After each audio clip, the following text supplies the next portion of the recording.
for those of you who who've been a fan of the forum for a long time, this was the brainchild of myself and Gabe Hoffman, and Gabe is coming to speak, and he's been touched very, very closely by cancer, and so I'm here to welcome Gabe to his talk. It's called "Cancer is a Myth."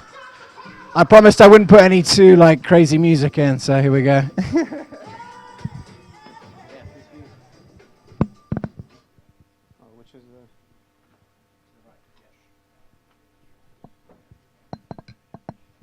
Thank you, James. Every month, James is the most exciting part of the month for him is putting together the music. So I said, nothing dramatic or heavy-handed, so I Got the Power is probably the most dramatic song in the last 50 years. I'll just keep this out. Yeah, so thank you. I'm really, it's been a great night. It's been great to be here. I mean, incredible information consolidated in such a small amount of time. It's amazing to listen to. Cancer has been a very personal story for me. When I was 17, I had been diagnosed with Hodgkin's disease, so, liquid cancer, liquid tumor, whatever we were calling it. And up until I was 24, between myself and my father, my family had been intimately involved with cancer care, conventional, moving towards holistic towards the end for about 7 years.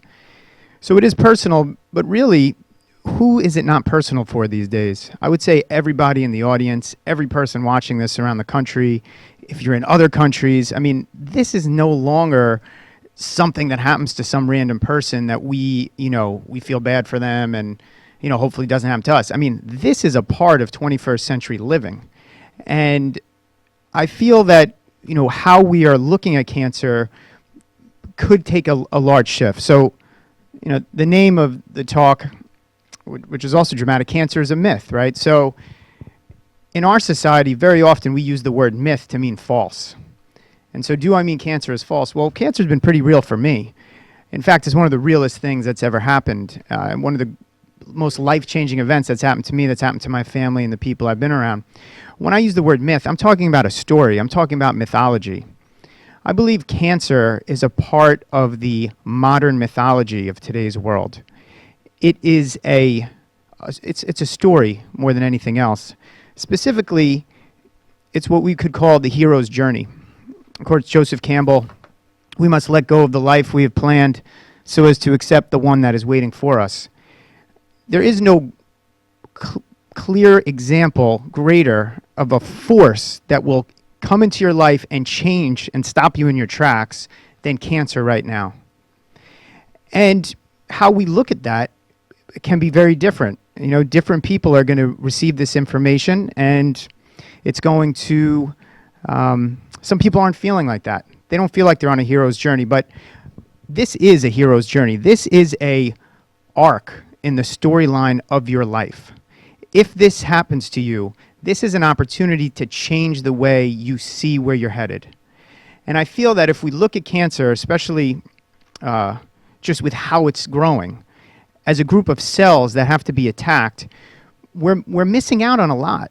We're missing some of the most powerful aspects of it. I mean, cancer slows down and changes the way we are experiencing our day-to-day world. It changes the relationship with our family. It changes the relationship with the people close to us. I mean, most of the most beautiful experiences of my life came directly as a result of this. And I think all of us have seen that. I mean, if we look at what is happening in a hero's journey and what is happening in a cancer patient's journey. I mean, it's a story about love. It's a story about compassion. It's a story about fear. It's about confronting death. It's about change. It's about shifting in values. What epic drama in the world. I mean, what period of time have we not had a story like this?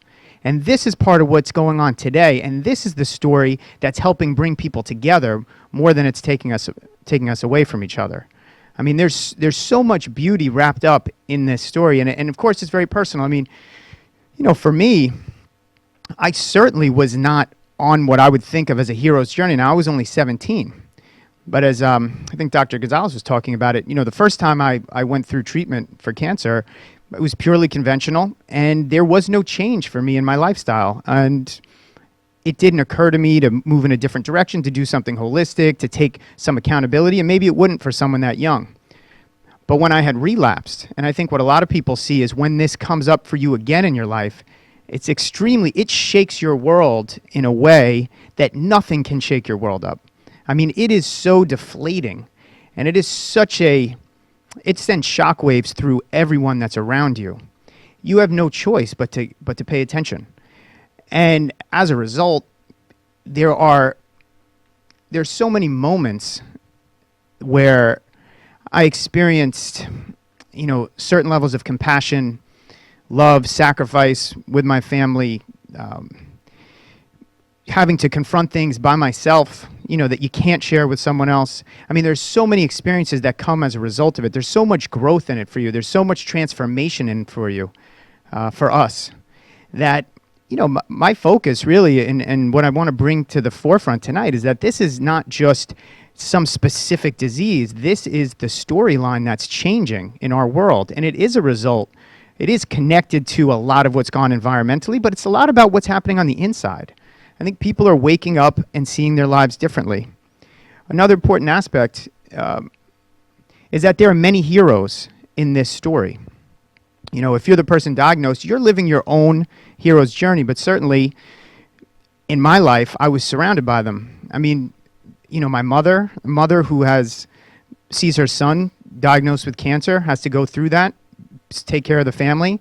Her husband diagnosed with cancer 3 years later. I mean, that's a hero's journey in itself. I mean, if you want to know about perseverance and courage and being able to step up in situations, you could speak to my mother about it.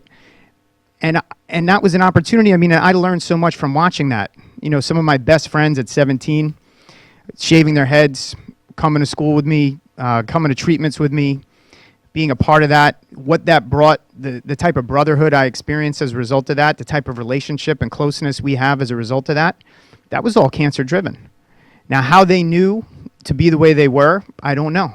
No one had given us a playbook, but my experience, I feel very lucky for that part of my experience. I had a girlfriend when I was 18 who was coming into an ICU in the stem cell room and feeding me soup. I couldn't pick up a spoon. So for me to be forced into a situation where people are taking care of you, I mean the moments, the beautiful moments that went on, the things that I'll never forget from that. I mean, they're all a result of cancer. It was all about a storyline, something that I was living through, something that I continue to live through, something that continues to, motivate me to move forward in my life in a way that matters, and that's a tribute to the people who were around me at that time. And they're all living their own individual heroic moment at the same time. Their cancer happens to the person who's diagnosed, but it is clearly about the community around them. It is, look at Standby and what we saw today. What would you give to see something that beautiful than what this woman is sharing, this story? As we are completely afraid of cancer, in a lot of ways, more courage has come from that than maybe anything else I've seen. It's not instantaneous. It doesn't kill you overnight. It's something where you get to live. It actually wakes you up to your life.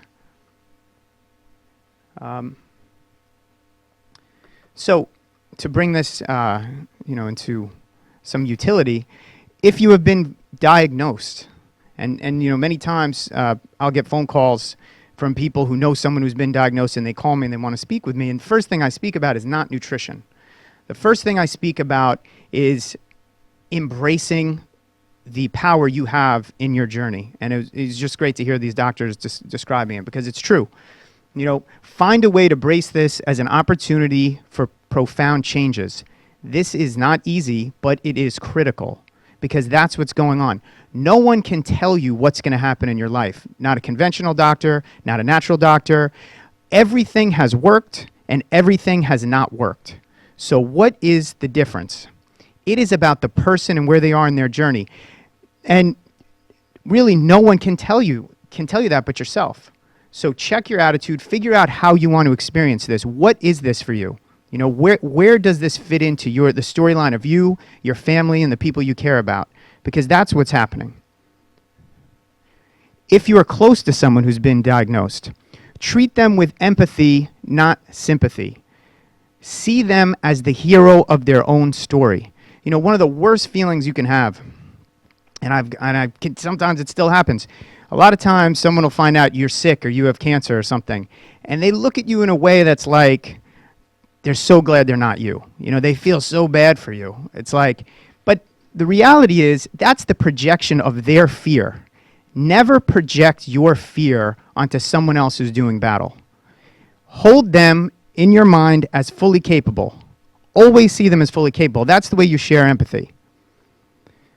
When you see someone going through something like this, you can feel their pain, but you can find your courage being reflected back to you through them. That's what you do in that situation. You see them as courageous and capable and on their journey. And it's a beautiful journey, and it's where you want to be. And then look for where this opportunity is a space for you to grow. Where does this fit into yours? Because you're also living your own. So this is, you respect where this person is, and then what can you learn from it? Maybe you don't have to go through it the same way as them. Maybe you don't have to have cancer before you start changing the way you're perceiving your life. You know, feeling bad for people, it's really about being afraid. And I think we all need to see courage reflected through each other more than that. So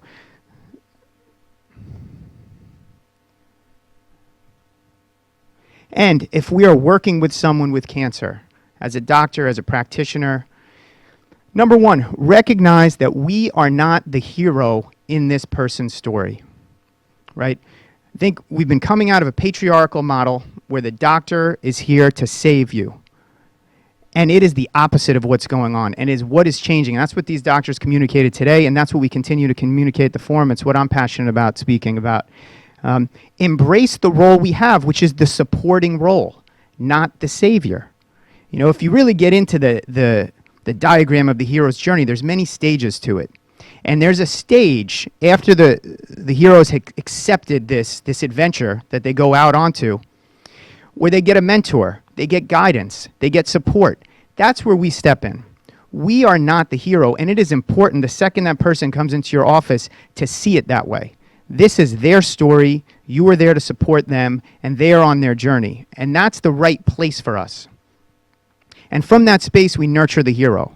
We nurture the hero in that person in the way we engage them in conversations, in the recommendations we make to them, in the way that we reflect their power back to them.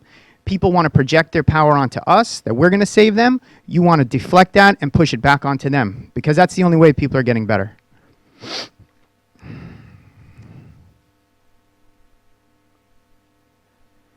At the end of the day, cancer does not end in death. Life ends in death. Every single thing that's alive will die. This is not about cancer coming to kill people. Cancer has personally given me life, more life than I had before I went through it. All of us could die at any point, and very few of us live that way. If you've been diagnosed with cancer, you've been given the opportunity to come from that place. If you're near someone who's been diagnosed with cancer, watch what happens. You know, pay attention to the changes that go on. This is available to any of us. And this is what the opportunity we're being presented with is today. That cancer is a way to live. It is not a way to die. And a successful life does not have to be measured in length. It can be measured in impact. I mean, how many YouTube videos do you have to see made by people who have had cancer who are saying incredibly inspiring things all day long? There's so many inspiring people who've been around in this century who have died at 50, 60 years old. You know, we have to start living our life in a way that it's impactful now, because you don't know how long you're going to live. And cancer is not here to kill you. Cancer is here to wake you up to that journey and to bring you into the mythology of your life. And it's a similar story that's been going on over and over and over throughout the years. And nowadays, this is called cancer. So the last question I'll ask everyone, I'd say, if you are in fact the hero of your own personal journey, I would take a minute, and this is true, I think we can ask ourselves ourselves this question collectively, as a planet, as a community, and as an individual. If you are the hero of your own journey, and no matter what's going on, whatever the crisis is, if it's physical health, if it's money, if it's relationships, you're the hero. This is your storyline. What would the hero do now? That's the question. What would they do now? And if every day we wake up asking that question, I think we can go to sleep well. And I'm looking forward to that attitude carrying us forward in today's world. Thank you.